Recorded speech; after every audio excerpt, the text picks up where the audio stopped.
welcome to another episode. If you're watching through this whole series, thank you so much. I know I have a couple comments from you guys that you've been enjoying it, and that, I don't know, makes me feel a little special. So thank you guys. This is episode 40, and last time we were doing some Harkonnen faction quests, but this time we are going to do Chapter 2, the beginning of Chapter 2. And I know a lot of you have been waiting for this, which is pretty cool. So, during I can't remember if it was episode 39 or 38, the trigger for Chapter 2 started, which was, let's go to our journey here, the Great Convention, Part 1, and this one, The Call. Noctua, Xantara's bat, came to visit me. She looked like she was trying to tell me something, but I couldn't comprehend her message. And then, so that was just look for a sign in a Hagen Basin settlement, which happened to be Griffin's trade post, is where that triggered. And we saw cute little Noctua land, and I don't remember ever knowing it was a girl bat, so that's kind of fun. So she. And then we got, right after that, I can't remember if a message came in, I don't think so. But maybe. We got called to count. All my trials seem to have run cold. Oh, trials. I feel like I said that last time. All my trails seem to have run cold, and I've yet to fully understand all that was revealed to me in the old lab under the ruins of old Carthag. Xantara's passing still feels unreal, and Ariste has remained silent, as if she has also vanished. Even though we know she's just sitting back in Harko Village's bar. Not everyone seems to have forgotten about me, however. Oh wait, hold on. I was confusing Alara Tuick with Ariste, sorry. Ariste is the alternate universe Paul Atreides, because in this universe Paul was never born, and instead a girl was born instead of him, like the Bene Gesserit wanted Jessica's baby to be, which was a girl, and that's Ariste. Sorry, I ruined that whole reading there. So, Xantara's passing still feels unreal, and Ariste has remained silent, as if she has also vanished. Not everyone seems to have forgotten about me, however. Alara Tuick reached out. Count Fenring wants to speak with me in Harko Village. So this is the beginning. And here we are. This is our character Elena, for you guys following. You already know that. If you found this and you're a new person, this is Elena. She's a badass, and her name is Elena Harkonnen. So she is Na Familia, part of the royal bloodline. And that cool building over there is my new neighbor. Which I like his building. I'm going to be critical. I don't want to be critical of too many people's building, but I'm not a big fan of the white piece over there, so hopefully he fixes that. But I'm not an HOA over here in Dune Awakening. My base isn't even complete. Mine's like a little tiered base. And it's weirdly big and has a very small square footage for actual use of stuff. Because I built it on the side of a cliff. This is essentially like 90% of the base in this tiny little room. And then I have my landing pad that's also unfinished out here. Anyways, you're not here for a base tour. We're trying to do Chapter 2. So let's do this. Let's go to Harko Village. And hopefully we're prepped for all of this. We got some ammo, 2 different types for our 2 different guns. Our spin dart's about to break. But you know what? We're just going to live on the edge. Elena, she's not a prepper. She doesn't prepare much. She just lives. She only crafts what she needs, and that's it. Maybe that'll change. But she's kind of like a Fremen. She doesn't need much. She just needs the essentials, and she has her skills to keep her alive. So here's our ornithopter. This thing is awesome. And we're gonna fly outside of the map. I hope I gave a good enough intro on this one. episode 40. This is our character Elena. Last time we're started. This is chapter 2. This is the beginning of chapter 2, which should be interesting. Hopefully. I think this is the fastest way out, flying east. Yeah, definitely. Look at that guy's base. Let's fly over this barrier. Going to the overland map. This overland map is still a very interesting thing they put in this game. I think it's fine, honestly. It's interesting. It's a nice break of visual stuff. I mean, they could have made this a menu, and that would have been boring. You could just had a list of things to choose, and then we get to fly over here. It's kind of neat. And yeah, Harco Village. Going in. You guys excited? I feel like we haven't. This is like a true. This feels like a true movement forward in Elena's story. Not that the Harkonnen ones weren't. They felt like side missions. And I mean, I guess because technically they are side missions. This is the main story. The main story in this game. So let's see how we go. It's taking a while to load here. But I feel like Harco Village would be a funny test to do. I feel like Harco Village takes longer to load than Arakeen. And why is that? Because the Harkonnens have more swagger. I mean, listen to this music. Here, I'll let you listen to it. I'm all talking and singing over it. All our stuff's about to break, but Elena's fine with it. She doesn't look fine. She actually looks worried. It's okay, Elena. We got this. All right, let's go talk to Alara Tuick and Hanavar. This place is always so cool. I know I always stop and like take a view in, but that's kind of what you got to do in life. When you see something cool, just like take a moment and soak it in. This place is just always cool. Now the lamentations of the people is not so pleasant. The slavers crying and screaming. Oh, the slaves, not the slavers. Okay. This is Hanavar's. Last time Elena was here, she got drunk. Oh, excuse me.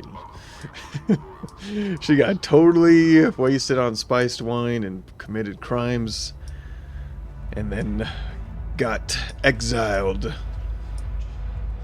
and hung on a cross. Isn't that crazy? She partied with this girl. She's still here. Right.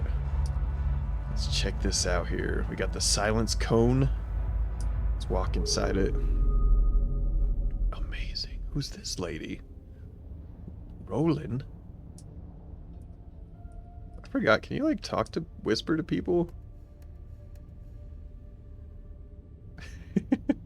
Let's whisper to this person. Hi. Just saying hello and goodbye. I don't know. Like I'm being silly. Okay, let's talk to this person. Oh look, the kitten is back. Do we have business? I don't know. You tell me. You said Fenring wants to see me? Dangerous to speak that name aloud. Even here, beneath the cone of silence. You understand that we are not official. We are the hidden hand. Our connection offers no protection. Only the danger of discovery and a slow death at the hands of those who would thwart the Imperium's interests. Okay. I mean, do you not trust the Cone of Silence? What was I supposed to do? Give you some hand movements? I'm sorry I mentioned Fenring. I'll be careful. You better be. Dangerous times for us all. I hope you're ready, kitten. I guess someone could be reading lips outside the cone of silence. Ready for what? I didn't ask. I'll have my men take you to him. His instructions are clear. We need to blindfold you first. See? I told you I had a ribbon for you, didn't I, kitten? What happens if we refuse to be blindfolded? I'm going to say that because I'm curious. And Elena is not against confrontation. Where is the trust?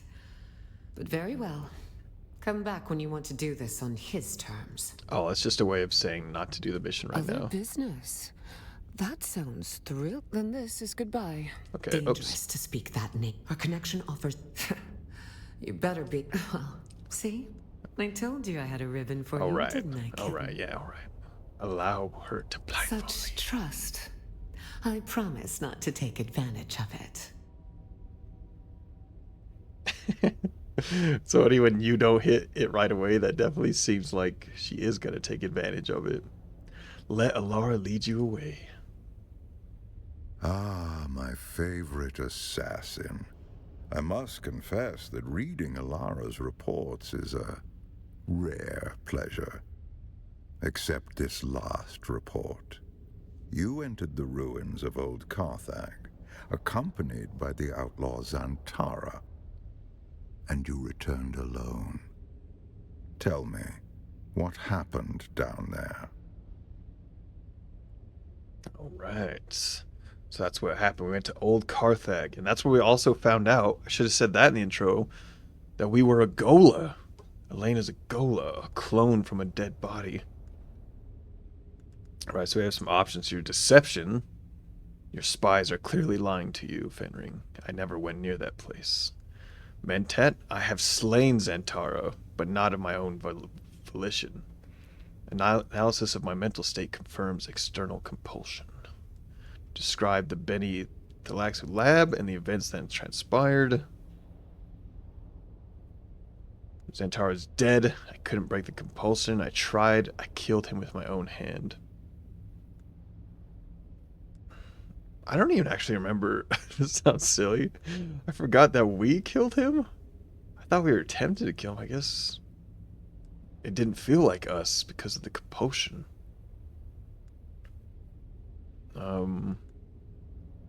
I guess we'll just do the Mentat. It's like interesting, right? I've slain Xantara, but not of my own volition. Analysis of my mental state confirms external compulsion. As a Mentat, your mind is a fortress built on logic and reason. Yet even the most impregnable fortress conceals hidden gates. Tell me what transpired. Spare no detail. I'll recount it. And the Mentat was probably an interesting line because Duncan, Idaho, when he returns as a Gola, he's also a Mentat trained. Okay, let's The Benny Tlilax, a nest of spiders that burned with Old Carthage, or so I thought. And you, a Gola, the flesh of the fallen, reborn. Fascinating. Your service has earned you answers. Ask. Do you have experience with the Benny Thalax? You promised me answers. I want to know more about Golas. You had me assassinate other Golas. Why?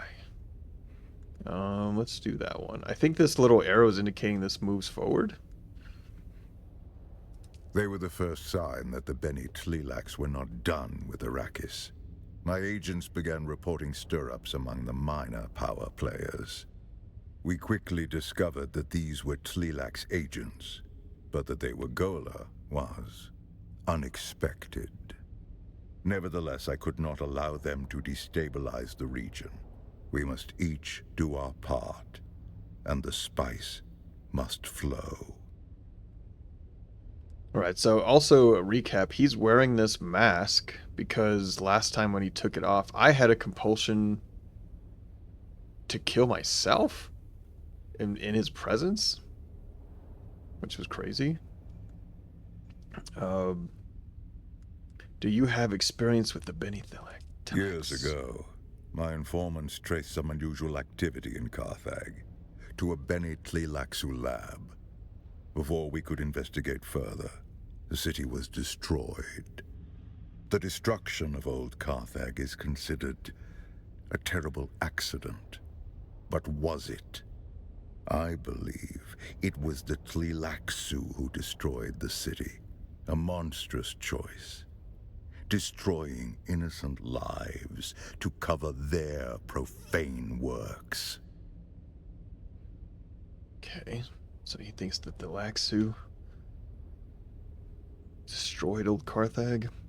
You promised me answers. I want to know more about Golas. Unlike clones, who are grown from living cells, Gola are grown from the flesh of one who has died. The process of doing so is knowledge known only to the Beni Tlilax. They make a fortune dealing their blasphemous wares across the Imperium. Spoiled Na Familia will pay extraordinary sums to have their favorite pet or retainer resurrected. But they are never quite the same. No Gola has the memories of its original host. No Gola remembers who they are. If you value the past or the mind, then Gola are worthless. What about me? Indeed, you are a refinement. Your compulsion doesn't drive you to madness as it did the ones who came before you. You have a great deal of imprinting. You can learn skills that take decades to develop in a short amount of time. And, fascinatingly, you don't have the appearance of whoever you are originally grown from. Perhaps that is the clue. You must have been someone with a recognizable face. The Beni Tlilax are forced to hide you in plain sight.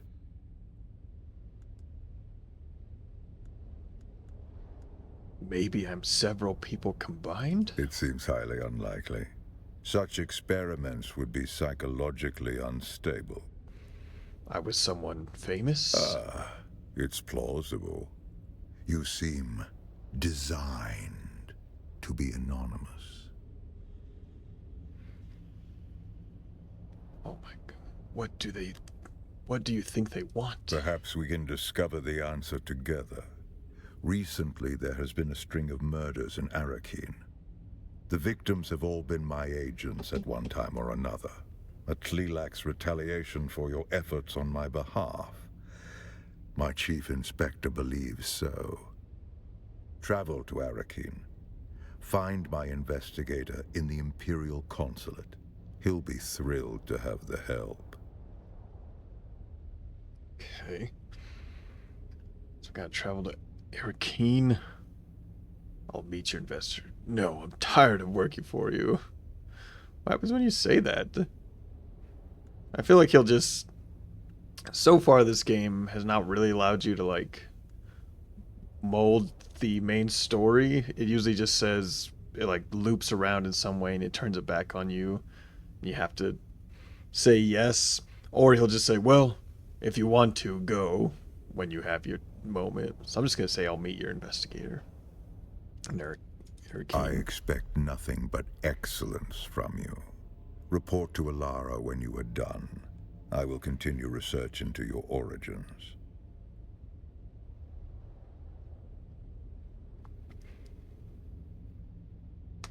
Okay, so I was trying to think about, because there was like another Kwisatz Haderach in this world. And we were thinking maybe we were the Gola of that person. I forgot his name. What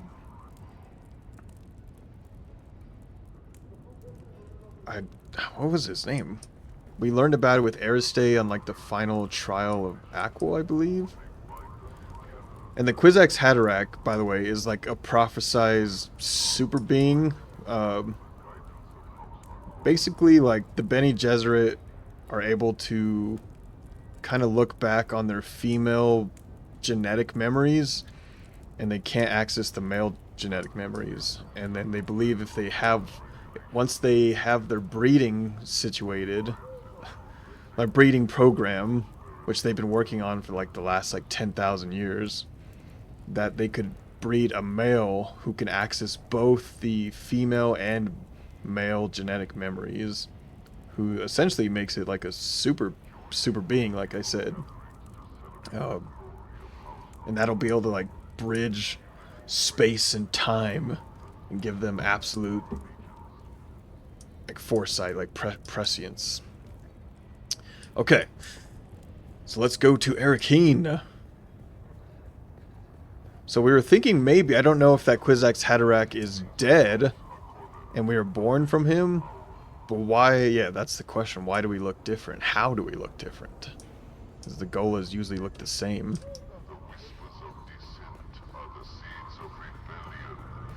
And when they, in the beginning of the game, they say wake the sleeper, it's the person that was inside of me, like whoever I'm a Gola of. That's what she was essentially saying. That's how I'm interpreting it, like wake what's inside me. Okay, let's get out of this place. Frame rate is dropping for some reason. Let's go. I could have went the other way. I think it's faster to leave out the back of Harko Village.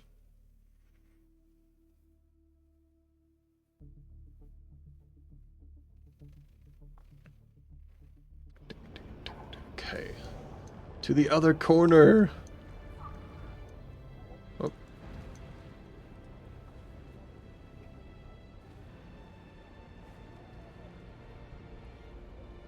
I still need to do... I can't wait to, like, try out all these... Oh, look, there's the ruins of Old Carthage. That's where we were. That's where we killed Xantara.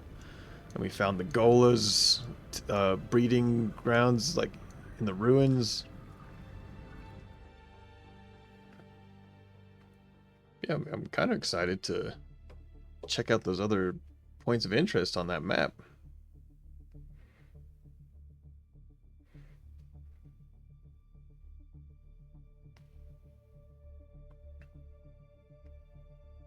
The interesting thing is, Xantara, when he first met us in the beginning, he said, like, Adab, which is like he felt like a memory. Like, he kind of felt who we were, which is interesting.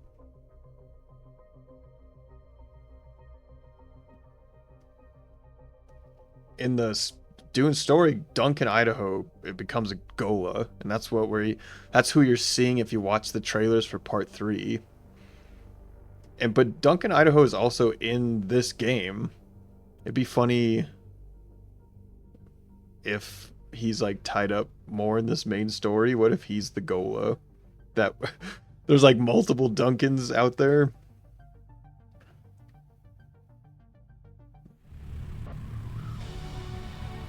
But I don't know if there's any evidence of that.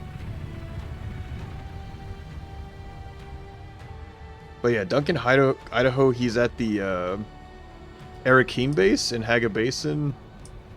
At the, what is it called? It's like Hell Gate. Hellevis Gate. Helios Gate, something like that. Okay. So we're going to talk to the chief investigator at the Imperial Consulate. Let's go that way. Got some people running around in here. This is the Imperial Consulate. This is where you used to come to pay your taxes. Pretty cool place. But not a fun place to pay your taxes. Okay, this must be the guy here. Let's walk up to him. And then this is the Emperor's symbol. The Padishah Emperor. This is his house, the Golden Lion. House Carino. Let's talk to this guy. Well, if it isn't Fenring's pet puzzle box. Last we met, there was a Sardaukar blade against your throat, And I was debating how best to make you scream. Oh. Oh, so that was a while back. We got captured when we first went to Harko Village, and Noctua, the little bat, she landed on us, and then people recognized that as Zentara's bat, and then that got me arrested, and then this guy was interrogating us, basically. And then Count Fenring is who saved us who got us out of there. Saved us in a way. Felt like a plan within plans. That would have been a mistake, Tors. Good thing your boss has better instinct. Sub-Prefect Tors. Careful, prisoner. I might start thinking you're trying to scare me. How about we get the job done, and then we can get back to threats and promises. We both want the same thing, a killer off the streets. Let's put this aside and find the truth. I think Elena would say the first one. How about we get the job done, and then we get back to threats and promises. Threats and promises? Sounds about right. Let's get this going before the killer makes a third option. We have to move fast. We don't have time for guesswork. But rushing breeds mistakes, and mistakes mean more blood on the streets. This killer is methodical, precise, and they won't stop until the job's done. There's a pattern to the victims. Find it, and you might catch them in the act. If the killer's still here, and we believe they are, then this is our best, and maybe only, chance to stop them. And make no mistake, if the Bene Tleilaxu are involved, this isn't just a string of murders. It's a purge, carefully planned and devastating. A threat not only to Arakeen, but to the stability of the entire Imperium. All right. Classic whodunit. Who's the murderer? Where do we start? There is no we. You go out and dig. I stay here and wait for the results. All right. Don't come back empty-handed. What can you tell me about these dead agents? They were competent, trained, and experienced. But skill only gets you so far when someone's watching your every move. They ran into something or someone they didn't expect. That's why they're dead now. No one's been able to stop whatever's behind this yet. I feel like if this is going to be investigative, I need like a little notepad in front of me to take notes. This is like LA Noire, it feels like all of a sudden. So they ran into someone, something, or someone they didn't expect. These were highly skilled agents. But they're dead now. Any idea who that might be? You want suspects? Count Fenring has enemies stacked like sandbags. Some want him dead, some want him ruined, and the rest are just waiting to see which comes first. Why are you not leading this investigation yourself? I am doing that very thing, am I not? I mean, kind of. Feels like I'm about to do everything and then report to you. You know what I mean. The Sheriff of Arakeen has many opinions. One of them is that I should stay out of his way. For now, it's sufficient that I remain in the shadows. All right, who's the Sheriff of Arakeen over here? Where do you want me to start? You're not Fenring's only pet. He's got a whole shelf of broken things he likes to wind up and watch. Start with the engineer, Austin Lath, on the upper level of the Seleucid Bull. The last two victims were known associates. He must be mixed up in this somehow. Seleucid Bull's a large place. Where do I start? He's not out on the floor with the common drinkers, if that's what you're thinking. I mean, he just told us he's on the second sticks floor. To the back rooms. Quiet, curated, and expensive enough to keep the rabble out. I didn't know there were back rooms. Of course not. They are restricted to patrons of higher standing than prisoner. You'll have to speak with the barman on the upper level of the Seleucid Bull, Alistair Chin. Either he or their security man, Ugo Forense, can provide access. See, that was a lot of names just dropped. We have Austin Lathe, the engineer, who's in the back rooms of the Seleucid Bull, which is the bar. And then Alistair Chim, who's the barman on the upper level. And we have Ugo Ferenz, their security man. That's a lot of names. Right, so who's this Lathe character? It doesn't sound much like an agent. Agent doesn't mean what you think here. Fenring's people aren't all cloak and dagger types. More like a specialized bunch of killers and survivors. You fit in better than you realize. Okay. Do you have any idea who might be behind this? We have a prevailing theory, yes. You've just come from Carthag, have you not? Then you felt it. The way the air there hums. Like the place is still screaming. That wasn't war. Wasn't Harkonnen's spite. That was Tleilaxu work. Precise and measured erasure. And these killings bear the same signature. Fenring mentioned Tleilaxu. I thought Carthag went up in a riot. Some drunk with a lasgun hit a shield. Makes a tidy cover story, wouldn't you say? The Tleilaxu had a secret foothold under Carthag. You saw it. Hidden labs. Vaults full of nightmares. Things that don't belong on any world. Then someone found it. And when it wasn't secret anymore, they burned the city to cover their tracks.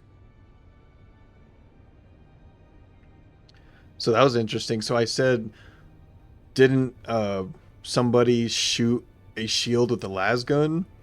That is in, which we need to like listen to it in the communet radio stations. They have some like, I call them books on tapes, but they're like audio books or recordings that are kind of like stories, like dramatizations in this in-game radio that tells you the history of old Carthag.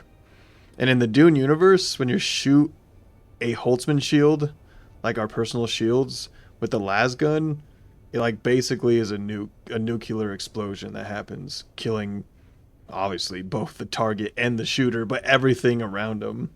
So it's like a crazy feedback loop that happens when that lasgun interacts with the shield. All right, who found it? Was it one of Count's agents? It would seem that the Tleilaxu believe that, yes. I believe the exact who of it doesn't really matter anymore. For the Tleilaxu, a single breach warrants annihilation. They'll burn the whole house down just to kill the mouse. I saw a camel spider for the first time in my life, and it was inside my room, and I felt like the Bene Tleilaxu. I was like, it was terrifying. It's a scary spider. Like, burn the whole house down. I didn't. I put it outside. I think I might have told that story somewhere on the other episodes, but it was scary. And if they think some mice got away, then they're not done burning. They'll keep going house by house, room by room, name by name, until the scent's gone and the ash settles. Anyone else I should talk to besides the barkeep and the bouncer? Lathe had an assistant, Hester Klimt. Another name? Talk to her. She's a smart girl. Does most of his work, then earns her hazard pay swatting hands from randy officers on the upper level of the Bull. Okay, I already forgot her name. Let me click that again. Lathe had an assistant, Hester Klimt. Hester She's a smart girl. Klimt. Does most of his work, then earns her hazard pay swatting hands from randy officers on the upper level of the Bull. Okay. So Hester Klimt, which is Lathe's assistant, who's an engineer. Okay. What else do I need to know about Lathe? If only I had a dossier and a drink menu. Find the man. You'll learn more in 5 minutes than I could tell you in 10. All right, sounds Should good. you require further guidance, return to me. All right, I'll get going. All right. Locate Austin Lathe in the Upper Seleucid Bull. Now, the Seleucid Bull is a bull that was like, I think it was native to the Seleucia Secundus, the prison planet of the Sardaukar, which is kind of cool. And then also the Atreides, this is Arakeen, which is held by the Atreides. It's kind of like the raven is their symbol, like the back of this guy's coat here. But the Duke's family, the Atreides family, their grandfather, the one before Duke Leto, Paul's grandfather, used to be a bullfighter with the Seleucid bulls. So that's why we have the Seleucid bulls right here. That's why they take it around, which is like a cool way. It's kind of like a omen to what the Atreides always do. They like kind of, the bull is also what killed Paul's grandfather, and in a way the Baron Harkonnen, Vladimir, he's like a big person, and he's kind of like a bull who also killed Paul's dad, Duke Leto Atreides. All right, so we're here in the bull. Look at this bar, cool little bar. Got a lot of smoke in here, or unless that's humidity. Okay, this looks like the bouncer. Let's talk to this bouncer first. Hello! Welcome to the Matador Room, where the spirit of Caladan steps into the ring, poised, unshaken, and noble to the end. Alright, this is him. We were friends. Into the ring? Here we pay tribute to Duke Polus Atreides. Oh, he might be telling the same thing I just said. The blade wrapped in velvet. His was a dance not of death, but of discipline. Of a soul meeting fate without fear. This is funny. I feel like he's literally going to explain what I just said. Ah, alas. The old Duke met his fate in the ring. Ah, but as the sea shapes the shore, so too does courage shape legacy. Enter as guest, remain as kin. For this is a house where dignity does not bow. Now, I didn't know Paul's name was after his grandfather, Paulus, so that's kind of interesting, because when Paul has a kid, he names it after the kid's grandfather, which is Paul's father, Leto.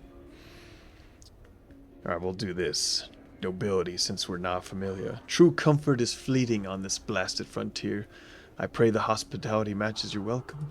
If you need anything, do not hesitate. Master Chim and I are here to serve. I'm looking for your private rooms.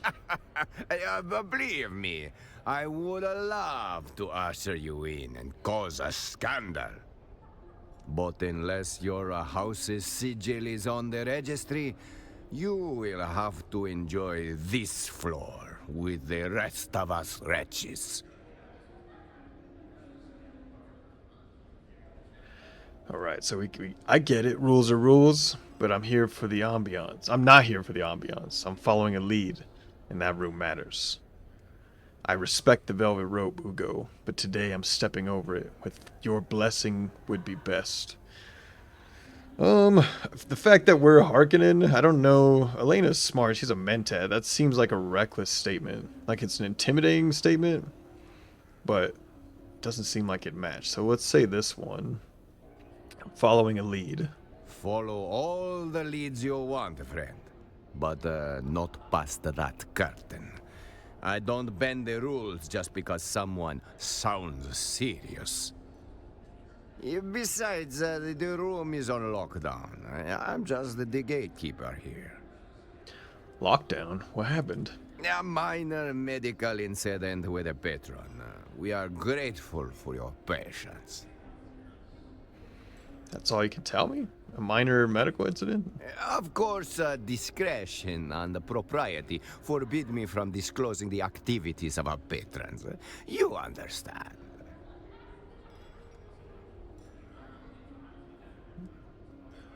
I think I'll say the second one. I don't care about proprietary. Tor sent me. I'm here on prefecture business. Hey, Thor's sent you. I'm looking for an engineer called Austin Lathe. Word is, he's a regular. Yes, we know Master Lathe well. Alas, He is the subject of the unfortunate medical incident I spoke of. No. Did he die? Is this minor medical incident death? Yes, but that was before you identify yourself as the sub-prefect's agent. And now? I regret to inform you that the engineer has suffered the most conclusive of health setbacks. That's a funny line. Suffered the most conclusive of health setbacks. He's dead? Let's just say he won't be ordering more drinks anytime soon. What are you doing with the body? Currently, I am speaking with you. Soon I will attend to Master Leith. Speak plainly. Master Leith was na familia. But without kin, there is no inquiry, no scandal. Just a body and a silence. I leave a glyph for the Beggars Guild. They take care of the rest. Efficient, discreet. Wait, there's a beggars guild? Somebody get these beggars out of here! How else do you expect beggars to decide the turf boundaries and resolve disputes? With a knife? In the old days, yes. But the Duke does not abide violence in the streets.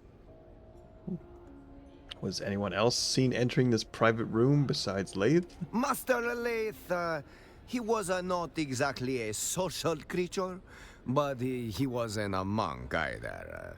Few faces came and went, trusted ones at that.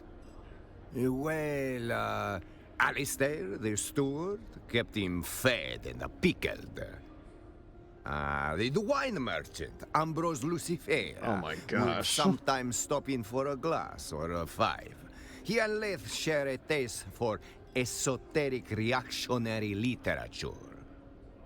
Oh, and his assistant, Hester Klimt. Well, she is the one who actually keeps the planetologist office running. If Leith had a shadow, it was her. Oh my gosh, so we got two more names. Alistair, I already forgot what he did. And then someone named Ambrosia, they like hung out with drinks. What is reactionary esoteric literature? She is a blend of outdated political theory, mystical dogma, and a romantic delusion. Written by fringe thinkers for fringe audiences. Master Leith's attentions were ever diverted by it, and proletarian erotica. What was that last part? Proletarian erotica. Titillating stories about the field hands and mechanics, usually. Grimy rendezvous in tool sheds and bunkhouses. Factory workers rotting behind oil drums while quoting dialectics. It's someone's version of liberation, I suppose. I don't think I've ever heard that word, rutting, in that way. I still need to see the body, Hugo. Very well. But may I ask what is it you are looking for? Not sure this was accident or suicide, Hugo. It might have been a conspiracy. Or Master Leigh's body may have clues to a conspiracy that threatens the Imperium. I feel like we'd say the first one. It might have been conspiracy. What Hugo. a conspiracy! The man was cooked on Vanta draft, and he liked to play revolutionary between relapses. Very well. Whoops. I grant you access to the lounge, but I make it quick. I feel like it clicked and I didn't even say anything. Mind if I run a quick scan in there? Might pick up something we'd otherwise miss. Please, wave your little wand around. You will see what I saw. The trail of a man who burned from the inside out. And this is really an investigative piece, right? We have so many names. We didn't even talk. Do we even bother talking to the barkeep? He's nodding yes. I guess so. It's... Welcome to the Matador Room. Oh, this is If Alistair you're here Chim. for shade, spirits, or secrets, you found the right bar. If you're here for honesty, I suggest dehydration. We can't even talk to him. Okay, maybe it's because we, like, exhausted the, bouncer's dialogue. Maybe he would have said similar things in his own accent. Who's this guy? Evening, Sergeant. Am I being redeployed to the gutter or just the curb? Neither. Eddie, soldier. These three ladies in here. Should we talk to them? Hello? Are you the server? I would like to change my order. I'm not. That's a goodbye. Let's see their names here. Are you from the planetologist office? I'm getting rather annoyed. These are like annoyed old ladies. That's Orso Low. Who's this? What? I see no cup in your hand, so why are you in my presence? Jesus. That's not a pleasant bunch of ladies. Well, maybe we'll talk to them more. Who are you? You look sad. Do I know you? It's I Hester don't. Klimt. What do you want? Don't answer. Just go. This is an inopportune time, and I'm on the verge of a nervous breakdown. Okay, this is her assistant. I can't talk to her. Maybe we'll be able to talk to her more after. I don't think I've seen this view of Eric Keane. It's pretty cool. It's just like the Denis Villeneuve. I mean, a lot of the art style in this game is based off that art direction. Who's this? Who's this? This is a Benny Gesserit. Alright, I feel like we're going to be talking to these old ladies soon, but let's go into this private room. Are you sure you want to travel to this room? By decree of Cedric, you are allowed to use your scanner here, okay?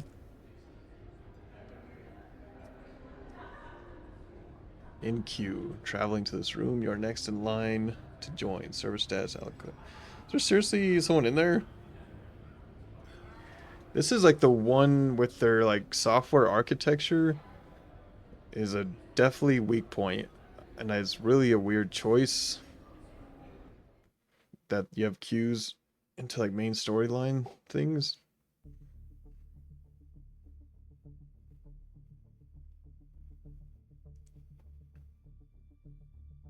Alright, so we should see the Austin. Oh, there he is. Austin Lave, the engineer. There he is on the couch. Dead.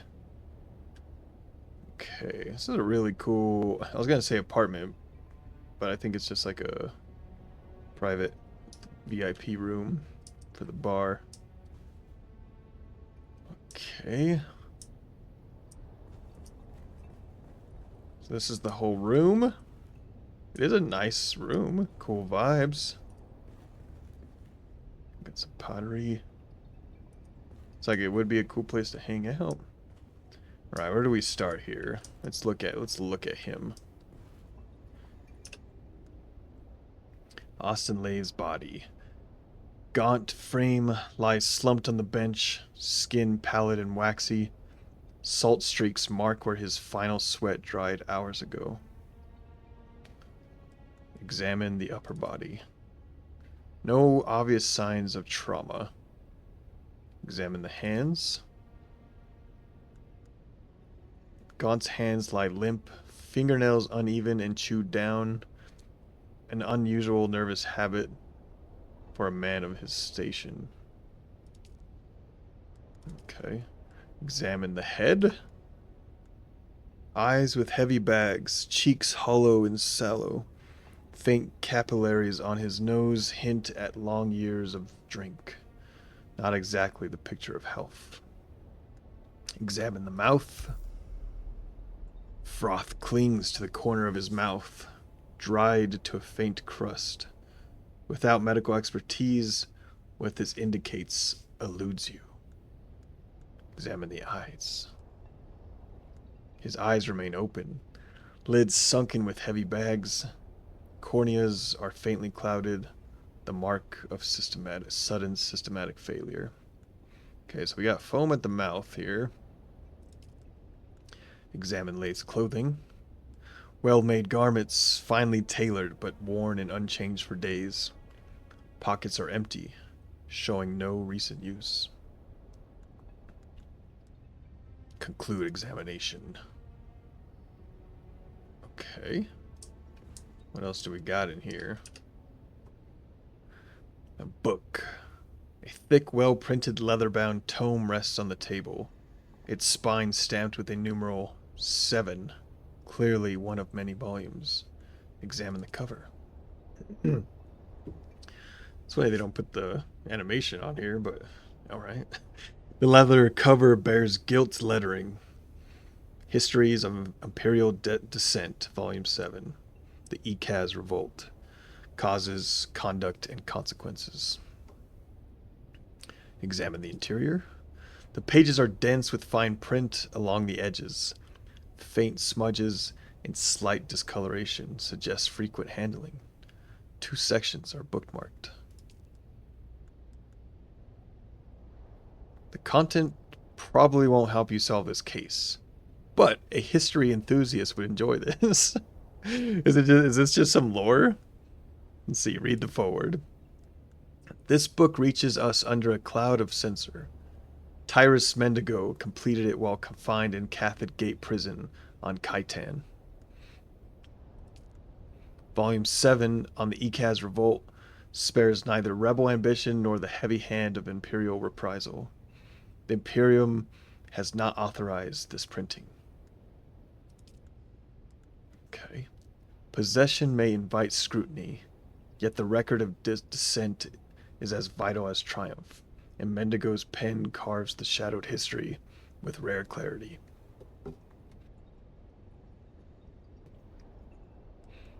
Alright, we'll read the first bookmark section. Chapter 3, The Circle of Conspiracy. A shadowed circle of Ekaz nobles and merchants formed quietly. Meeting in private halls and sealed gardens, their grievances whispered in secrecy. They pooled resources, bribed officials, and courted discontent. Funds and arms moved unseen, hidden among legitimate trade and noble privileges. Their aim was simple: undermine Imperial authority until Ekaz could act as if free. Each plot and secret shipment edged them closer to open revolt. Ekaz is a house, by the way. Read the second bookmark section, Chapter 9, Long Shadows. The Ekaz Revolt's aftermath rippled through the Landsraad, sowing distrust among noble houses wary of rising dissent and hidden conspiracies. Imperial policies hardened with increased surveillance and harsher penalties, as fear of a rebellion reshaped political alliances and court intrigues. Culturally, the revolt left scars. Songs of loss and caution passed quietly among the people. A whisper reminded that defiance invites ruin. Okay, examine the rear cover. A stamp on the back reads, "Printed without Imperial sanction by Lantern and Ash Press. Read in secrecy. Burn in silence." Okay, so it's a controversial book. That's like the most we're getting from this. Alright, let's check this food since he was foaming at the mouth. A quiet meal for a quiet end. The food sits cooling, mute witness to a man who avoided the crowd and death that would not wait. This food kind of looks good. I think I'm hungry. It kind of looks like... I don't know, it looks good. Looks like some kind of Indian food, honestly. Examine the food. The meal is barely disturbed. Braised slig, Caledonian pundu rice, and stuffed olives. An off-world indulgence. Okay. We got some drink here. A plastone carafe stands empty on the table, its open mouth carrying only the faint scent of spiced wine. Some more of that food there, some Caledonian rice. Examine the caraffe's label. A label written in neat hand reads Casarac Red 10194 AG. A rare Caledonian vintage briny and mineral kissed by the ocean winds. Okay.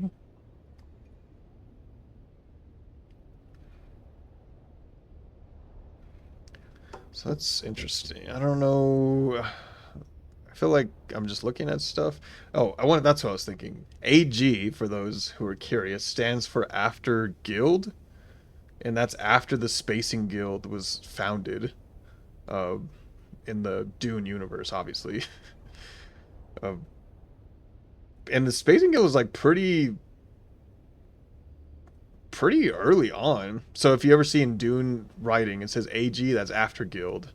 That's referring to the Spacing Guild. And if it's BG, obviously it'd be before Guild. Or measuring years before the Guild. Which I think the Guild pretty much started in our time now.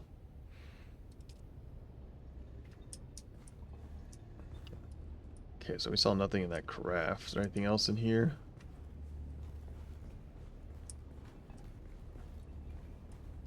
There's some more stuff on the table. I guess we should listen to this. If you're hearing this, well, I didn't get away.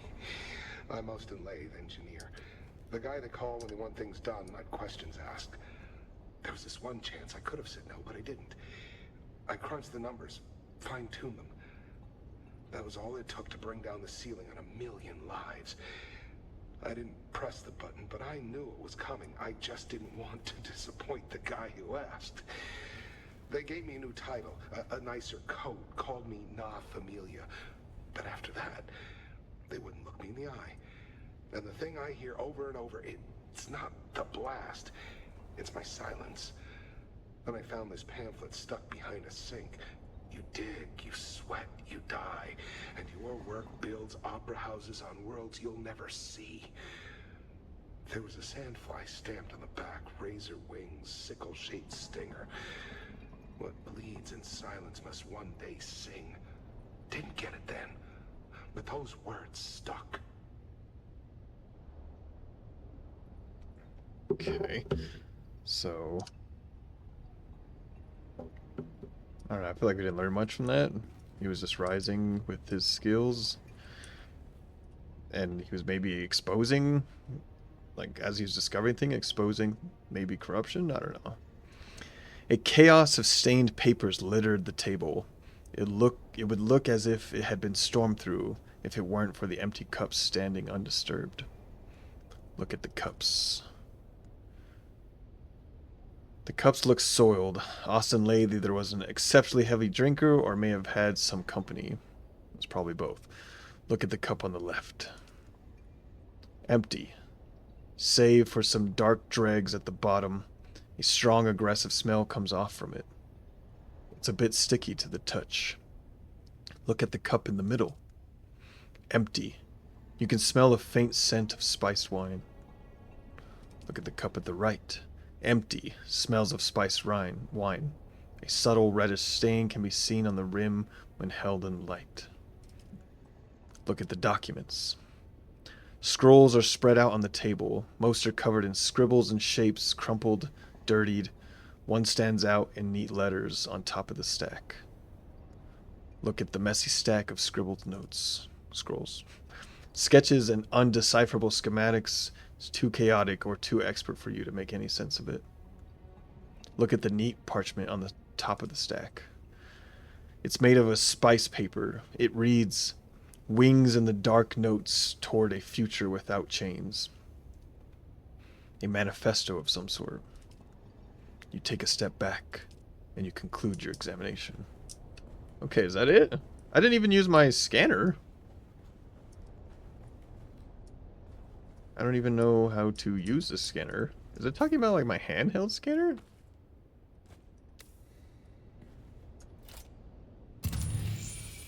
Oh. I did pop things up.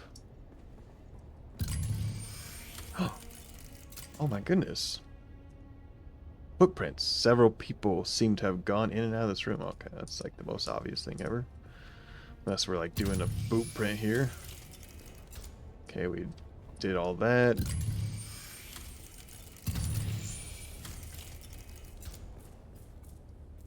So the only thing I really got was the footprints from the scanner. Do I get like more information? Okay. Well, our quest updated, so it's interrogate witnesses in the upper Seleucid Bowl. So let's go do that.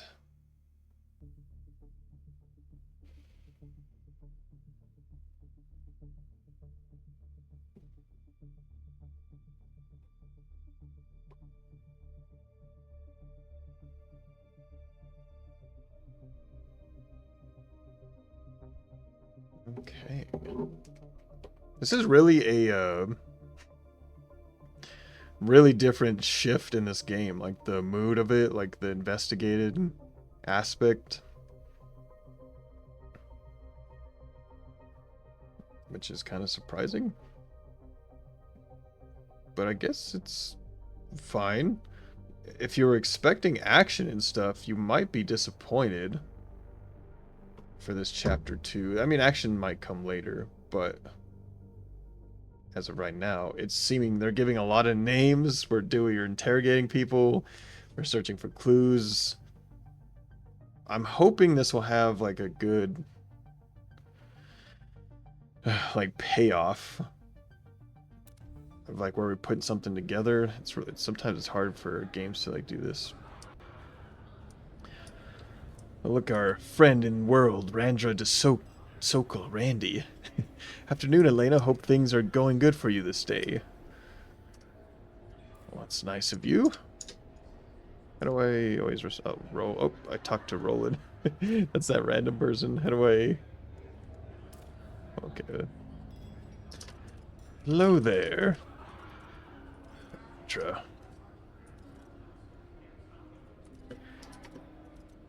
I'm currently investigating a murder at the Seleucid Bulls, at the Seleucid Bull in Arakeen.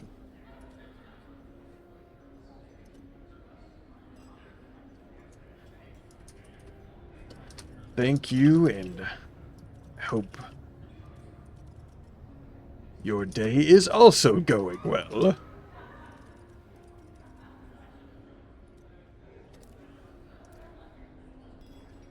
Okay. Okay, let's see if we can talk to his assistant now. Oh, I swear to the stars. If you're here to ply me with a drink, I'm going to shove shards of glass in your eyes. I'm sorry. Am I sorry? No, I'm not. All right, let's go. Let me be plain. This is the worst possible time. I do not wish to speak. Kindly go away, please. All right, I know you're distraught. I've been in Austin's room. I would like to ask a few questions. I should say, like, I should introduce myself as, like, I'm here under Prefect Tours. That way she can have some credibility to talk to her. She doesn't think I'm just someone hitting on her in the bar. You've seen... Very well. Let's get this over with. My name is Hester Klimt. Ask your questions. Can you tell me how you know Austin Lathe? I was his assistant. We worked together at the Imperial Planetologist's office. That's the extent of our relationship. What sort of boss was he? Adequate. He was adequate. At any rate, he's dead now, leaving me sorting out a mountain of chaos. Damn him. Sorry. What sort of man was Austin? He was my boss. I didn't know him outside of the workplace. I can't be of any more help than that. Okay. You have no other insights to impart? No. And what does it matter? There's no foul play. Unless you have some compelling evidence or medical training, I have to deal with the fallout now. Now, if you'll excuse me, I have to prepare. I have to clean out his office. I have to prepare for his replacement. There's too much. I feel like we should, like, rope that office up. We need to, like, investigate it. Why are people so relaxed? And we did find foam in his mouth. Okay, ladies, did you see anybody come in and out of here? Let's talk with you first. You were the most rude. You dare bother me again? How should I approach this lady? Do I look like a server to you? Who are you? Or should I use my nobility and bow and apologize? My lady, we have not been properly introduced. I have a feeling she will not care if I say that.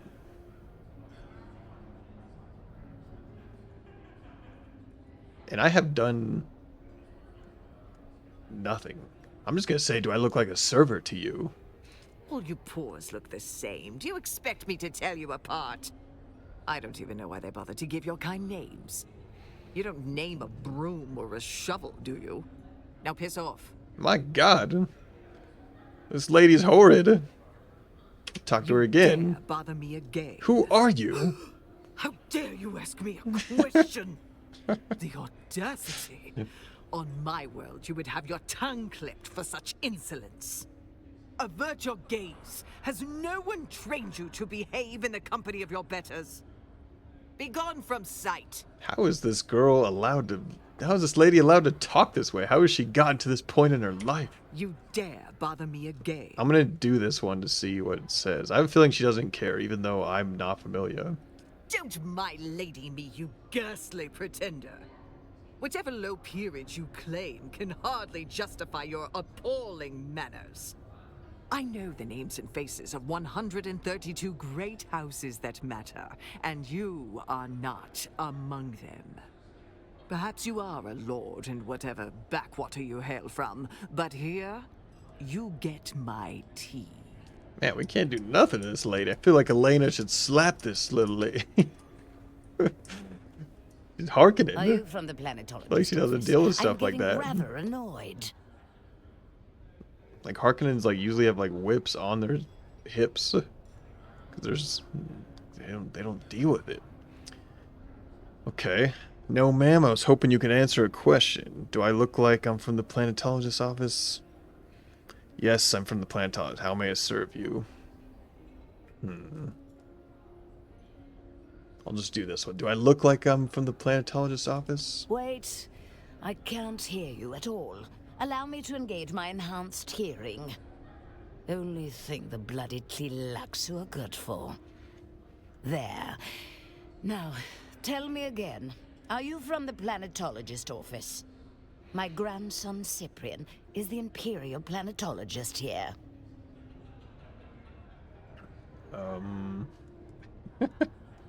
You must be very proud. Of course I am. The boy made planetologist at 25. Cyprian is bound for great things. Cyprian's great-uncle Shaddam thinks very highly of his young nephew. His great-uncle Shaddam? As in Emperor Shaddam Carino? Who else, you silly fool? Are you from the planetologist office? No, ma'am. I'm hoping you can answer a question. Wait. I can't only think the... Just there. My grandson Cyprian is the imperial planetologist here. Okay, I think she might only be talking about her grandson. And she has to keep adjusting her hearing aids, essentially. But she probably has Tlilaxu ears, that's what she's mentioning. He must be very knowledgeable. Certainly he is knowledgeable. Young Cyprian was courted by all the best institutions. There must have been a lot of difficult science and mathematics to learn. I don't know anything about that. Certainly our financial endowments were sizable enough to ensure all the best degrees. But does he have the expertise to perform as an imperial planetologist? What expertise do you speak of? Cyprian has the expertise to surround himself with subordinates who can do whatever needs to be done. It's what subordinates are for. It doesn't seem right. How so? It seems perfectly right to me. Cyprian was bred from birth to lead.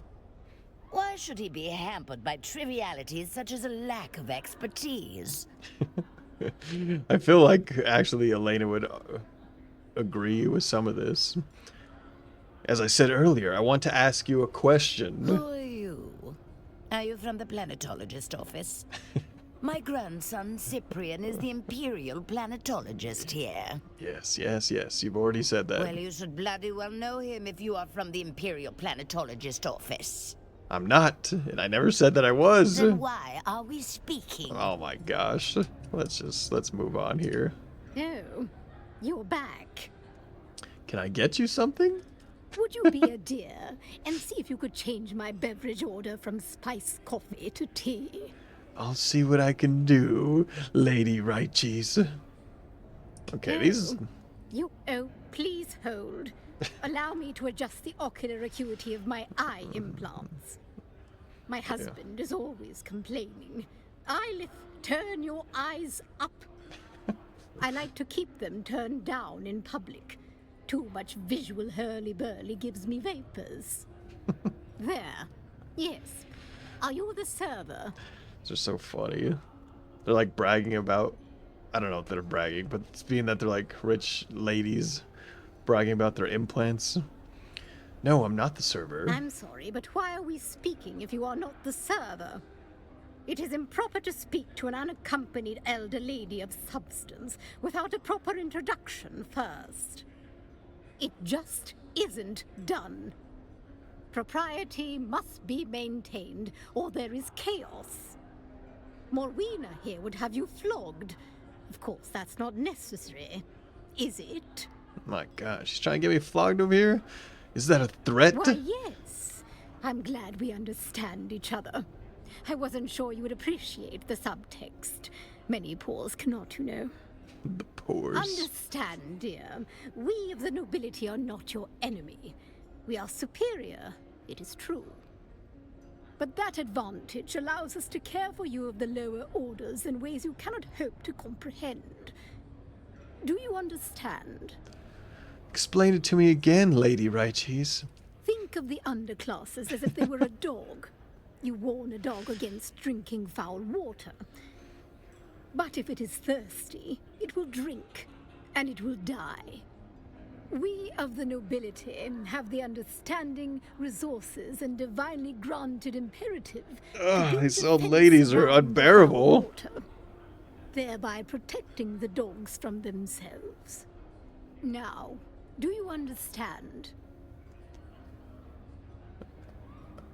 I understand what you're saying, but it's a load of crap. Rude as well as impertinent. This conversation is over. Yeah, there's nothing to learn from you anyways.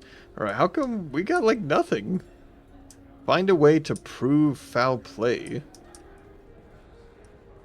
Okay, let's talk back to the bouncer. He seems to, like, know stuff. Ah, you are back. I have more questions. How can I help? Did Lathe ever mention enemies or any reason why someone might have a reason to harm him? He did say something about hating the Harkonnens, but that does not make him special around here. Any idea what trouble he may have had with the Harks? Trouble and the Harkonnens go hand in hand here. You could throw a stick in any direction and hit someone with a grudge against the Baron. But a murder here, right under Hawat's nose, that is not just bold. She is near impossible. You would need more than hate or ambition. It would take something special to earn that. Oh my goodness. We're not getting anywhere. Hawa is the Atreides house, like, main mentat. Thufir Hawat. Let's talk to the bar guy again. Found what you were looking for? Or just a new regret to pair with your drink? I have some further questions I want to ask you about this case. If you must. When was the last time you saw Lathe alive? Saw him when he came in to measure his Vanderdraft. Faster with the paw like a chemist balancing a toxin. That was this morning. Have you seen anyone else come or go from his room? His assistant Hester and that puffed-up wine merchant Ambrose Lucifera used to intrude, but not lately. The last few weeks, he kept the door closed and the bottle closer. Saw him when he came in. When was the last measure. time It's been a while. you saw him go into the room? He didn't want me in there. Not anymore. Just the drink and the dark, and whatever was eating him from the inside. I respected his wishes, but maybe I shouldn't have. Do you have an alibi? Alibi? I was behind this bar, pouring drinks and enduring the company of men far duller than murderers. Ask Ugo. Ask the regs. Ask anyone who's sober enough to spell alibi. What can you tell me about his choice of reading material? What was he reading? I don't always keep up. Histories of Imperial Descent, Volume 7, The Ekaz Revolt, Causes, Conduct, and Consequences. Very heavy, and good for killing ants. Have you read it? I'm holding out for the Communinet adaptation. Histories of Imperial Descent, Volume 6 was a real hoot. Tell me about Master Lee. He was a good customer. Generous with his bar tab, which was paid like clockwork at the end of every month. Paid, but not by him? That was my impression. The Solaris were always transmitted by wire from an account with an Arsent transit code. Arsent? A garrison town in the eastern Haga Basin. Pray you never see the place. It's where the Sardaukar are encamped. Okay.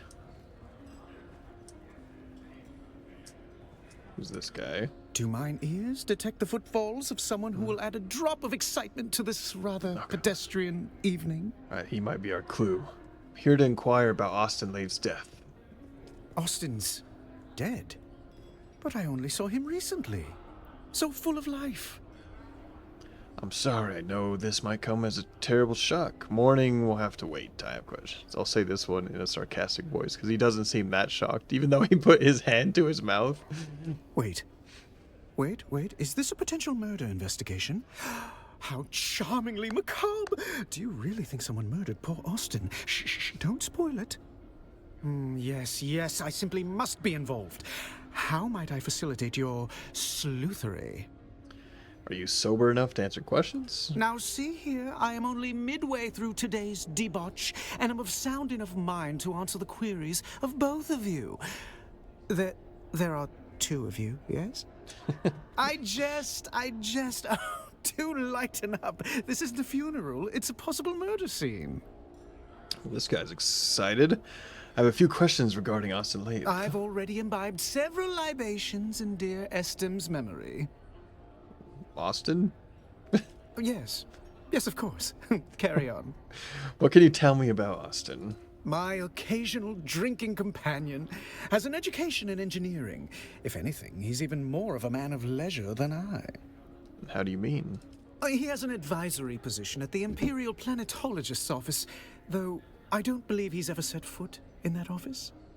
He's here more often than even I. If you ask me, and you have, he curried the favor of someone powerful to receive such a cushy job. What else can you tell me about Austin? Well, his carnal pursuits are prodigious. He worked his way through nearly all of Arakeen's eligible ladies. The man knows how to pitch woo prolifically. That's it? I think I'm done here. It's been a most unusual pleasure. Should you discover any more juicy details, I'll be here, keeping vigil for poor Austin. No, we didn't learn anything from him. Do we need to go back in the room?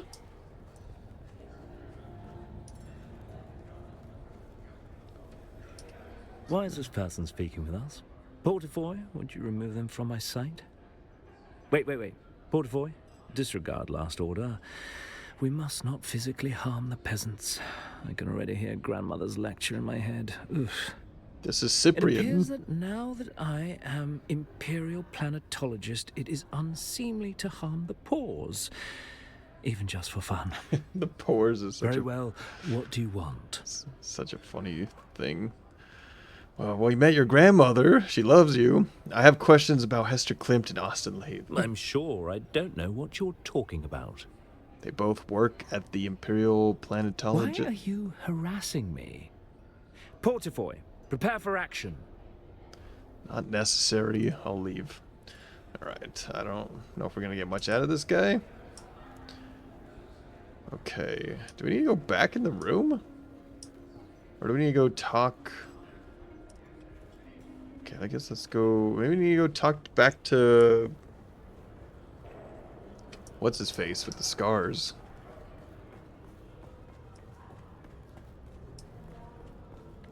There's like a marker showing me to go up there. Why is that? Is that a vendor up there? Let's go talk to... I forgot this guy's name, so it'll be good to remember his name. Of course, he has to be in the furthest corner back here. Report. Oh yeah, Tors. Why am I forgetting that? Sub-Prefect Tors. I went to the Bull. The engineer was already dead when I got there. Then our lead is cold, along with the corpse. Still, death has a way of leaving fingerprints. Did he leave any behind? Everyone at the Bull assumed he died from natural causes. Self-inflicted incompetence happens more than you'd think. I saw some frothing. Could be the drought, but it looked off. Froth suggests seizure, or poison, or both. His usual habits might have masked something more deliberate. The Bull staff are certain it was the Vanta drought. I see. Then I suggest you speak with our resident Sook, Dr. Shafat. Perhaps she can clarify what your untrained eyes cannot. Where can I find her? Dr. Shafat keeps a back alley surgery near the entrance. Curious how the Sooks so often favor squalor over station. Alright, I'll get back to it. So that's probably what's on the second story. The doctor.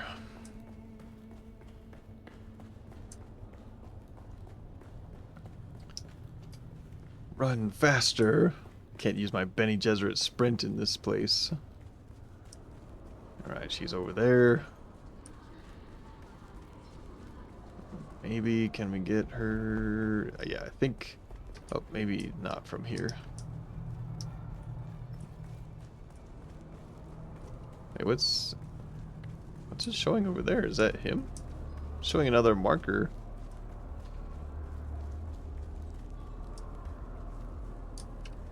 How do I get in there? Say, stranger, how about staking a broken down old... Not right now. Let me jump off this. Go in this alleyway. Because I think she's in here. 'Cause she's one of the base shapers. Flesh shapers. There she is. Shafat's clinic. You do not appear to be injured or ill. So what brings you to my clinic? I'm investigating the death of Austin Lathe. I can't say I know the name, but I'm afraid my head has been buried in matters concerning my clinic of late. What's this to do with me? Sub-Prefect Tors thought I should discuss the particulars of a victim's cadaver with you. Sub-Prefect Tors is aware of me. I'm flattered, I think. The word victim is rather loaded. I assume you suspect foul play. Today has taken an interesting turn. I'll do the best I can without a body to directly examine. What can you tell me about the state of the cadaver? That'd be so crazy, just taking someone's word. She has a cool outfit. The eyes of the corpse were discolored. I found froth around the cadaver's mouth. That feels like the most important thing. That makes me suspect poison. However, without bodily samples to test, I cannot confirm. How might I confirm a poison theory? A poison snooper would be the most expedient method. Do you have a poison snooper to spare? I'm afraid I don't have any snoopers at all. My supplies are lacking in general at the moment. Do you know how I could acquire one? If I knew that, I'd have one already. But I'm not exactly familiar with the more illicit sources of goods in Arakeen. Okay. Acquire a poison snooper through Alistar Chim or Tiji O'Gary. Who's Tiji O'Gary? Alistair Chim is the bar person, isn't he? So let's go back to the Seleucid Bull. He's the barkeep. Don't know who this... Oh, is Tiji O'Gary one of the vendors down there? Let's go talk to this... Wait, who's this guy? Oi, what's your poison? Justice Clegg. Okay, oh, this is like the first floor.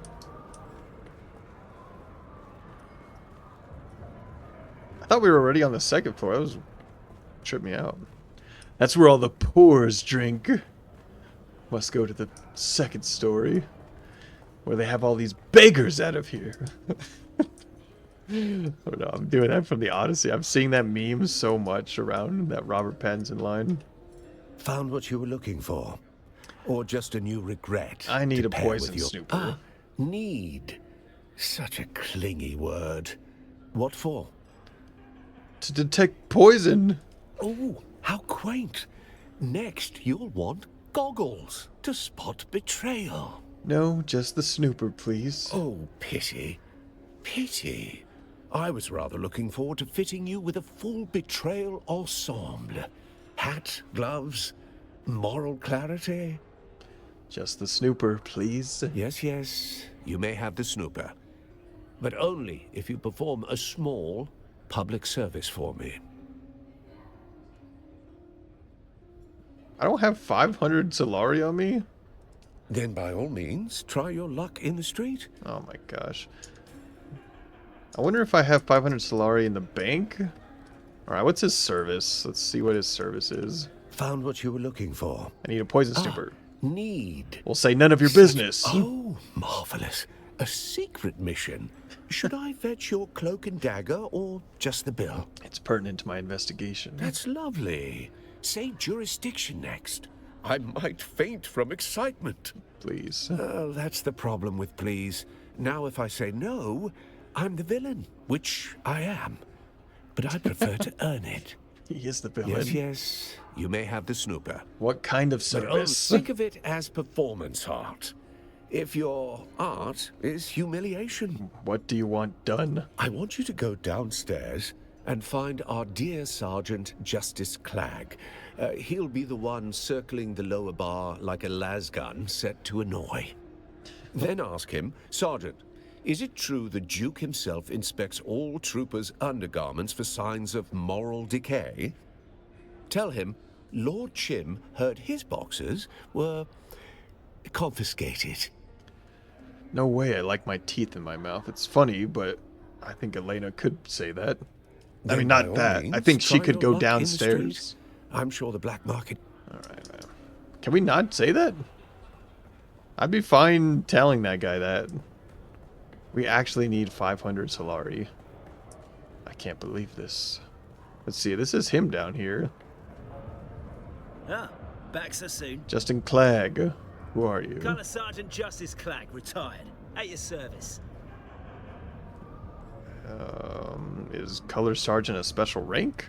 Oh, indeed it is. Not every military formation has colour sergeants. The Harks don't, and neither do the Sardaukar. But in House Atreides, the Duke's colours are sacred. No banner bearing Atreides orc has touched the ground in more than 5 centuries. And it's the colour sergeant's inviolate duty to ensure it never does. I need to get out of here. Suit yourself. Can't tell him what he said. How come I couldn't just do a deception and said, okay, I'll tell him, and then not tell him, and then talk to him again? Right, was there another option to get this poison snooper? Found what you were looking for. Or just... need. One can never be Such a too safe. Spoken like someone who's recently seen something unsafe. Can I just use the snooper? Yes, yes. You may have the snooper. But only if you perform a small public service for me. That seems like too much trouble. Too much trouble? Saints of Kytane! You want me to part with a custom-calibrated snooper, and yet you flinch at a witty exchange with a stump in a uniform. Yes, I bulk at poking angry beasts. Then by all means, try your luck in the street. Alright. These people in this upstairs bar are insufferable. Alright, let's go find who Tidge O'Gary is. See if we can get a poison snooper from her or him before trying to get 500 Solari. Alright, I think this is her. Hey, Tidge. Oh, hey there, friend. Looking for anything special? In point of fact, I am. Well, color me curious. You've got a specific purpose in your eyes. What are you looking for? Does the name Austin Lathe mean anything to you? Don't know the man directly, but his name comes up now and then among those of us who sell things on the sly. I'm in the market for a poison snooper. You're in luck. I just so happen to have a snooper. I could part with it for a proper pittance of Solari, or perhaps some alternative form of payment. Oh my gosh. 50 salvage metal or 100 Solari. I don't have neither. Then stop wasting. Alright, what can we do here? What do we have on me? I have 2 scanners. Maybe I can sell a scanner for like 500. Oh, hey there, friend. I'd like to trade. Sell. Alright, what about you, sir? Welcome to O'Gary's. If you need it... I'd like to trade. What do you have to sell? Nothing. Are we gonna... How... I guess I can go look in the bank. I hope I have some Solari in the bank. Let's go to the bank and see what's going on. I think I've deposited a little bit. Oh, I'm taking this. This guy dropped this stuff. Oh, that's like a lot of... Look at all this. Does he want this? I'm just gonna take this. I'll say a proximity. Can I take this stuff? Here on the ground? Or I'll say mind if I take this stuff. Mind if I take this stuff on here on the ground?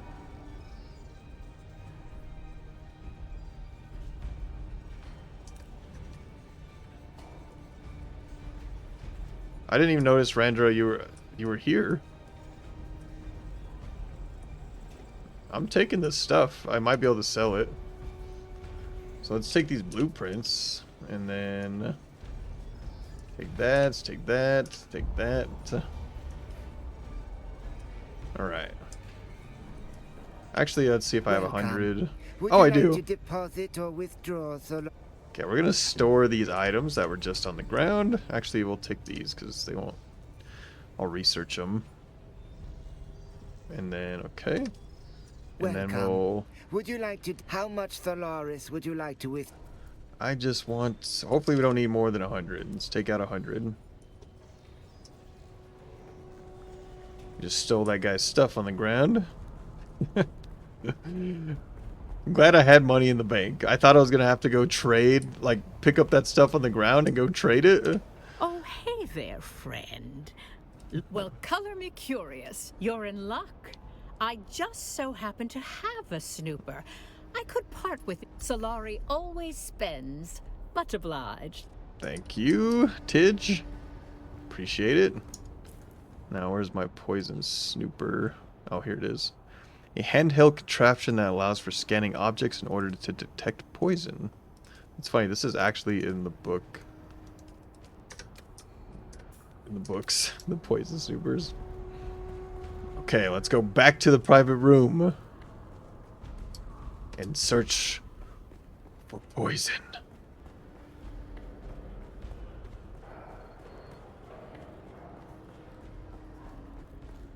I might have to do another Let's Play like immediately after this so I don't forget all these names and like what's happening.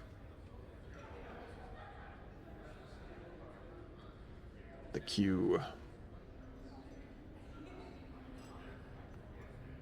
Server status. Allocating. Like, it has to like spin up. These must be like servers they knew they weren't going to be running often. So, like, this must be like a microservice or something, a service when you enter the room, it like re-spins up this little server which is essentially like a little resource, a computer to load this room. That's my best guess on it. Okay, let's get our poison snooper out. Put it on him. Can I do anything? Use poison snooper. Oh, look at that. The poison snooper flashes red near his fingertips, indicating contact with a lingering surface toxin. The animation was funny on that. Let's examine his head. The poison snooper flashes red at his lips, picking up traces of poison within the dried froth. So he is poisoned. Examine the eyes. Use poison snooper over face. Oh, same thing. He was clearly poisoned, but given his dispositions and the spiked draught he prefers, the source of the poison is needed to strengthen the theory. Okay. So let's use the poison snooper on everything. Use the poison snooper on the book. The snooper glows red along the page edges. Contact poison. The book itself became Lave's executioner. A patient, deliberate, and lethal poisoning enhanced by his nervous habits. Whoever did this knew him well. Okay, so he was reading this book, and he bites his nails. I mean, honestly, he could have been eating this food without utensils.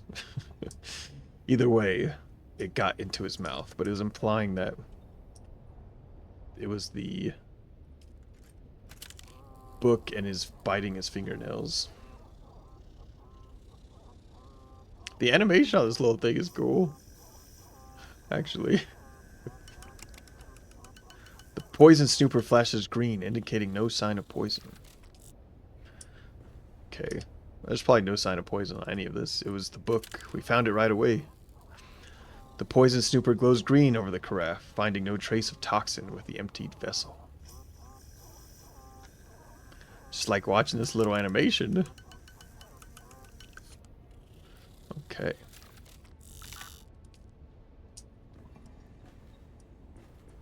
I guess we'll just use the poison. Why not? Let's use the poison snooper on the cups. The poison snooper flashes green for all 3 glasses, indicating no poison. Okay. Look at the documents. Okay, I think that's it. We have our poison confirmed. Murder. It was murder.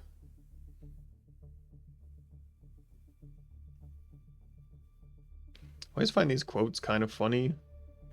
Some ground cars are moving towards the south wall. Dune. How many sound crawlers, harvesters, spice factories, and supporting equipment have they left us? Dune.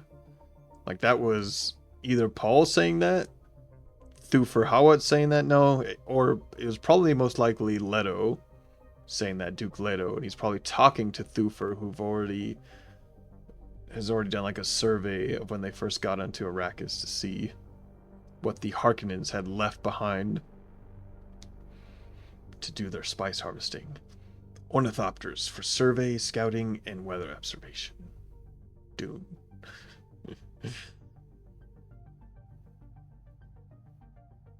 Man, why is this taking so long? We have to like reload all of Arrakeen. Okay. So we talk to the assistant and tell her it's poison. You? Again? You're like a rash. Sorry. Was that hurtful? Not hurtful enough. How is this supposed to go? What's up with the people up here? I'm in over my head. I'm not in the proper state of mind, and I promise there will be collateral damage. I don't even want to ask him. I have to open my mouth. Everyone's horrible up here. The evidence suggests Austin was murdered. What can you tell me about him? Murder? That's impossible. I don't... He was poisoned. No, there's clearly been a mistake. The situation is insane enough without these wild theories. I'm going to use my Bene Gesserit skills. Your breathing rate has changed. I suspect you are holding information back. All right, you nerve-wracking hound. Let me think. Perhaps I do know something that would help. Ask your questions. Oh, so now she's telling me I didn't even need the poison snooper. Did Austin exhibit any strange behavior leading up to his murder? Stranger than usual? He did become extra agitated. Paranoid, even. Particularly after a meeting with a strange woman. A woman? A redhead. He met with her in a closed room for hours. He came out, distressed, immediately ordering a Thopter transport for the following day.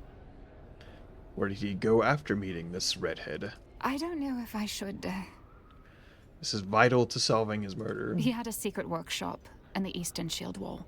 I don't know why he chose such a remote location. I don't know what he worked on there. I never saw him work. I'll send you the coordinates of the workshop. I told Austin made a lot of enemies through his cardinal activities. Who made that fanciful exaggeration? Ambrose Lucifera? The man's mind is a perverted carnival. I saw nothing to suggest anything of the sort. You know nothing else of the matter? Now that sounds like a fanciful exaggeration. I at least saw nothing to suggest anything like that. Now Austin's murder is confirmed. I have some questions. I understand. Let's get this over with. Could you tell me more about Austin? Why would anyone would want him dead? Murder. I just can't believe... Well, the more I think about it, someone murdering Austin isn't so unbelievable. I don't know what to believe. Let's just take a breath and start with what he was like in the workplace. Austin wasn't a conventional boss. He rarely came into the office. A dysfunctional workplace, to say the least.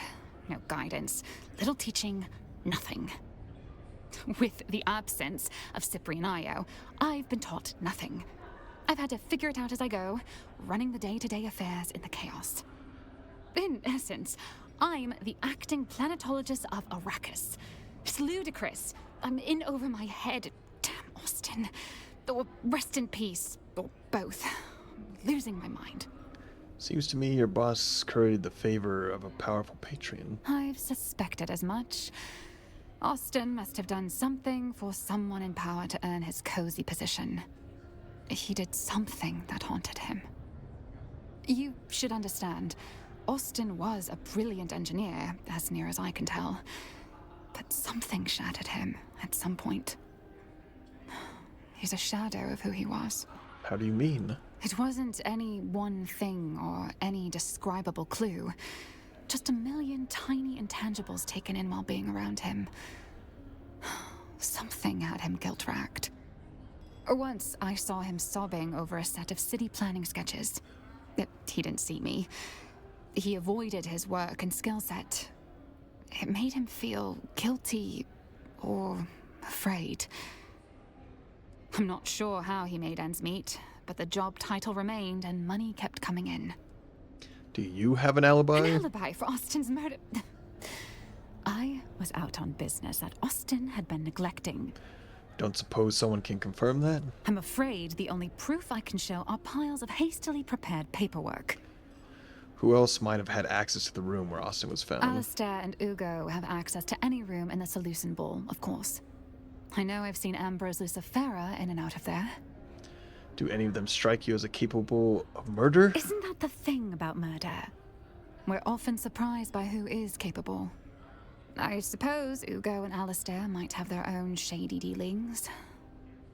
But I can't imagine them killing someone in their own establishment. And Ambrose seems too ridiculous. I don't know. Ambrose does seem too ridiculous. Can you tell me anything about the book that was found in the room? Was that some sort of revolutionary manifesto? I don't know much about the book itself, other than Austin was reading it obsessively recently. Was there anything in his actions or demeanor that you'd connect with the text? Not specifically. Well... Yes? What is it? I don't know if it is any way connected, but Austin's political demeanor was becoming more, I suppose, militant. Towards the end, he also seemed to be hanging out about more and more shady and dangerous-looking people, though I have no idea who they were. Okay, I'll leave you to it. Right. Do you think these are witnesses, or are these just sold crones over here? Oh, you're back. Alright, now we're not gonna talk to them. Let's talk to... Why is it showing... Oh, showing the market. Let's talk to Ambrose.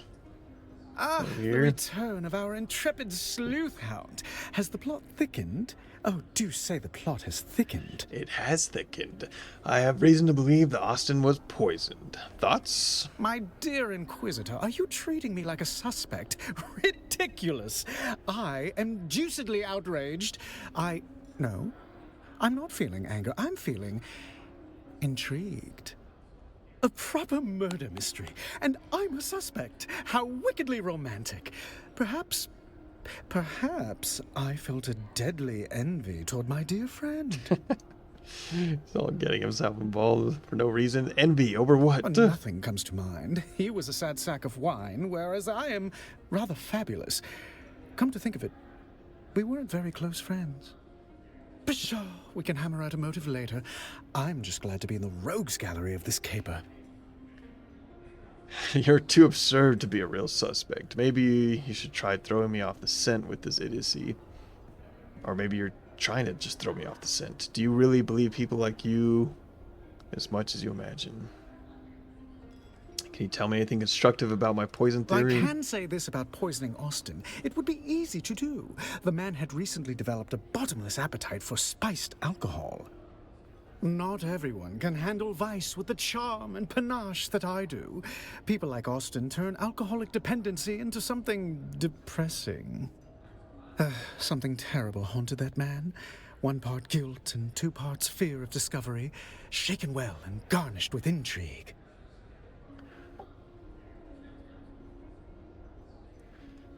I'll take that under advisement. Take it as you will. I am just a fatuous noble brat with too much leisure on his hands. Or perhaps I'm at my most serious when I'm joking. I wonder if we're going to go to this eastern shield wall that his assistant mentioned. Let's see. I feel like that's it. It's been a most Yeah, the little bar went up. I feel like we won't learn much more from him. So let's talk to the bar guy. Found what you were looking for? Alistair. Or just a new regret to pair with your drink? You need to shut down the Espadata room. A noble has been murdered. I believe you are mistaken. Master Lathe is under the influence of something quite spiritual. Vantadraft. Known side effects include coma, confession, and occasionally death. But let's be generous and assume the middle one. You knew he was dead. Quit playing games. He's dead. Lock down the room. Ugo, we have a report of a patron in the Espada room asking about the green door. The green door? It goes into the back alley. We use it to remove patrons sharing Master Lathe's delicate disposition, with more frequency than one might expect. Okay.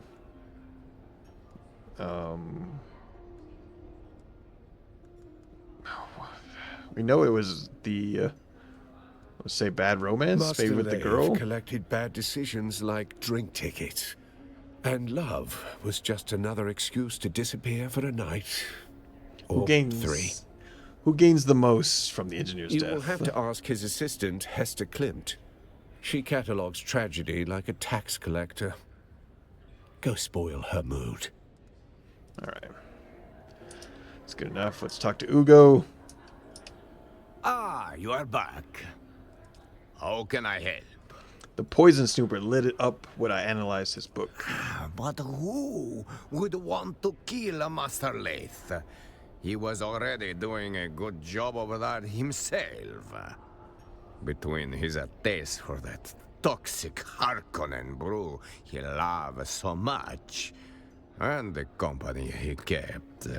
What kind of company is that? Your house of deserters and ex-Dune men mostly. Not the kind that file taxes or hold court on Kaiten. Ex-Dune men? Keep it down, stranger. But yes, if you are asking if Master Let drifted that far, he did. Master Let was a creature of habit, wretched ones. Benders that lasted days, women and drink until he couldn't see straight. It's funny, when I hover over, sometimes when I'm hovering over the next thing, it just automatically goes. I didn't get to read the rest of that dude, man. It just went. Public kind of collapse or private? Oh, public! Shouting poetry in the gutter. One sock, no shoes. The sheriff, he dragged him in more than once. No charges, of course. Not for his kind. And then? He would vanish. Poof. Sometimes for days or weeks at a time. Always come back clear-eyed, skin back like a desert stone. That is when he would hole up in the private room, pour himself a Vanta, crack open one of those revolutionary tomes, and the cycle would begin anew. Okay. Man, there's like so much, I don't mind doing a murder mystery, but something is like moving to, the pacing of this is like a little slow. I don't know what would change it. There's something, because like I want to get more information from each patron, right? But I don't know if it's just a lot of, I don't know. The murder mystery's fine. I'm like feeling some kind of like, I guess what would you call it? Boredom? There's something, their pacing or something is like a little off. It's not, it's like almost there. Like voice actors are great. Alright, let's discuss our findings with subject prefectors. Report. I spoke with Klimt, Austin's assistant. She didn't want to believe it, but I laid it out. This was murder. You rattled her then? Good. Did anything shake loose? She said Austin had been on edge lately. Had a thopter lined up. Meant to fly out to his workshop tomorrow. Did she say where? If he was running, that's the direction we look. Yeah. It's not just a workshop. It's buried in a sandflies base deep in the eastern shield wall. Very good. You're starting to think like a Cheops player. But every cleared square reveals a trap or a truth. Go see which one Lath left behind. Okay. Oh, Cheops. That's like a... It's pretty much like the chess of Dune. I think it's like a 3D Dune, honestly. The pyramid game. 9 levels. Like chess built for mentats. It doesn't matter if you have... The point is, you don't win Cheops by chasing pawns.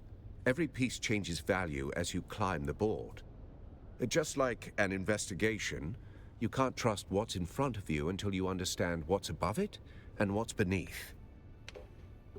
I wonder if anyone's ever made that into like a real game. Leveled up! Okay. I feel like I've seen a Cheops board. Cheops in the... I might have saw it in the Seleucid Bull. Journey complete. I think that'll be a good spot to end this for now. I'm gonna go down into this bar and see if we see a Cheops table, just since he mentioned it. I've definitely seen one in this game somewhere. Who's this guy? Oh, he's the Balisette player. Oh wow, he actually plays music. That's kind of cool. I did not know you could actually hear this guy playing the Balisette. I swear there's a Cheops table somewhere. I've seen one. That's not one. Maybe I'm thinking of something else. We'll keep an eye out for a Keops table. Do you think the people above would play it? I feel like no. We'll check just cuz. Those guys aren't playing. Just to like have a visual on the board. Thought would be neat. That's not it. Those old ladies aren't playing it. Nope. Nowhere. Maybe we'll find it one day. Alright. Well, cool. So now we're going to actually leave. I guess I can fly back because we'll fly back home and locate, and then we'll end it, or like we'll end it there. I swear I've seen a Keops table somewhere. Maybe it was in Hardcore Village. Right, let's fly back home. That way, next time we don't have to just start with the loading screen. And then we'll read like a our journey complete, because sometimes they have a nice little synopsis of like what we just did. Maybe I should read those synopsis when we first start. Oh, I guess I already kind of do that. Am I gonna touch this? Is that me? Oh no, there's me.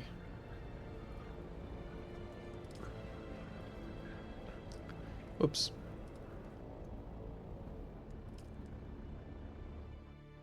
Back to Hagabason. Some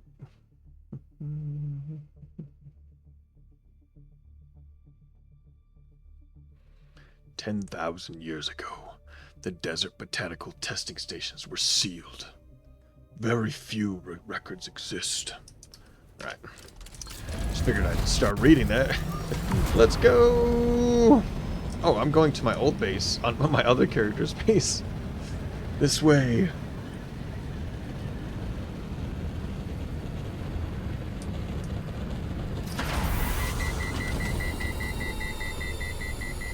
Like lost my momentum because I turned on my stuff, my flappers. Look at that guy's base.